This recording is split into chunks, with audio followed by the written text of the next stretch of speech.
NDA Thenkurissi panchayat സ്ഥാനാർത്ഥി പ്രഖ്യാപനവും കൺവെൻഷനും നടത്തി. മാനാംകുളമ്പ് ഭഗവതി മണ്ഡപത്തിൽ കർഷക മോർച്ച ജില്ലാ പ്രസിഡന്റ് രമേശ് കണ്ണാടി സ്ഥാനാർത്ഥി പ്രഖ്യാപനം നടത്തി. കഴിഞ്ഞ 6 മാസക്കാലം ഈ ആളുകളുടെ മുഴുവൻ ആളുകൾ വളരെ സജീവമായി തന്നെ പ്രവർത്തനങ്ങളിൽ എല്ലാവരും ഉണ്ടായി. അതിന് ആദ്യമായിട്ട് ഒരു അഭിവാദ്യം നിങ്ങൾക്ക് എല്ലാവർക്കും നടക്കുന്നത്. അതിൻ്റെ പ്രധാന കാരണമെന്ന് പറഞ്ഞാൽ ഒരു രാഷ്ട്രീയ പാർട്ടി തെരഞ്ഞെടുപ്പിൽ നേരിടുമ്പോൾ ആ രാഷ്ട്രീയ പാർട്ടിയുടെ വോട്ട് മാത്രമല്ല പ്രചരിക്കുന്നത്. ഏതാണ്ട് 25% മാത്രമാണ് നമ്മുടെ കേരളത്തിലെ രാഷ്ട്രീയ സംവിധാനങ്ങളിലുള്ള വോട്ടുകൾ. അത് BJP ആയാലും മാർക്സിസ്റ്റ് പാർട്ടി ആയാലും കോൺഗ്രസ് ആയാലും 75% ജനങ്ങൾ നിഷ്പക്ഷരാണ്. കാലഘട്ടത്തിനനുസരിച്ച് സ്ഥാനാർത്ഥിക്കനുസരിച്ച് അതുപോലെ തന്നെ ആ സമയങ്ങളിലെ പ്രത്യേകതയ്ക്കനുസരിച്ച് വോട്ട് ചെയ്യുന്ന വ്യക്തികളാണ് വോട്ടർമാർ.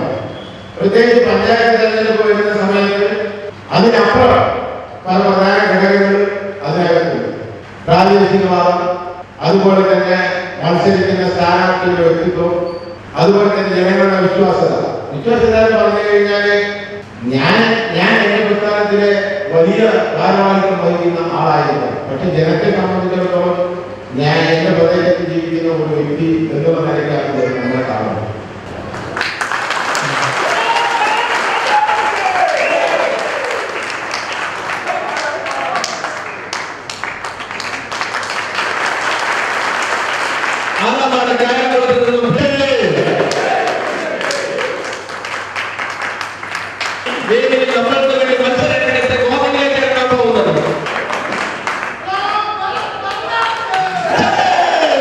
പഞ്ചായത്ത് വൈസ് പ്രസിഡന്റ് പ്രകാശൻ അധ്യക്ഷനായി.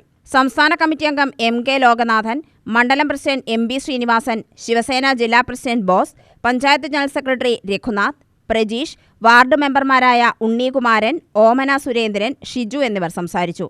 18 വാർഡുകളിലെയും സ്ഥാനാർത്ഥികളെ പ്രഖ്യാപിച്ചു. UTV news, Palakkad.